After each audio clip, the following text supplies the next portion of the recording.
जय महाराष्ट्र शासकीय निमशासकीय अधिकारी व कर्मचारी संघटना राज्याध्यक्ष अशोक डाळे सर्वांना आवाहन करतो की मग मुख्यमंत्री महोदय असो किंवा मुख्य सचिव असो, महाराष्ट्रातील सर्व लिपिक संवर्गाचा विषय जो आहे आमचा 40 वर्षापासूनचा जो 86 पासून प्रलंबित राहिलेला विषय आहे वेतन त्रुटी संदर्भात, त्याचबरोबर पदोन्नती स्तर कमी करणे, पदाचे नामकरण करणे व 1982 ची जशास तशी जुनी पेन्शन ही सर्व लिपिक संवर्ग बांधवाला लागू झाली पाहिजे।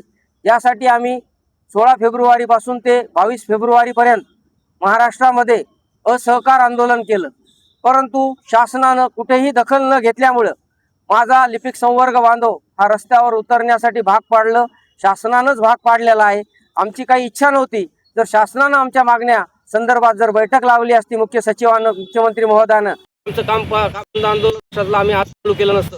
मित्रांनो, महाराष्ट्रातील संपूर्ण जे कामकाज बंद आहे आज 23 फेब्रुवारीपासून संपूर्ण जिल्हा परिषद, संपूर्ण कार्यालयात, संपूर्ण ठिकाणी हे आंदोलन चालू आहे आणि त्यासाठी आम्ही जोपर्यंत आमची मागण्या मान्य होणार नाही, पदोन्नती कमी करणे, वेतन त्रुटी दूर करणे, पदाचे नामकरण करणे, तशाच तशी जुनी पेन्शन मिळवणे, या 4 गोष्टी आमच्या प्रामुख्याने आणि या मागण्या मानल्याशिवाय आम्ही कदापि आमचा संप बेमुदत कामकाज बंद आंदोलन मागे घेणार नाही। जय हिंद, जय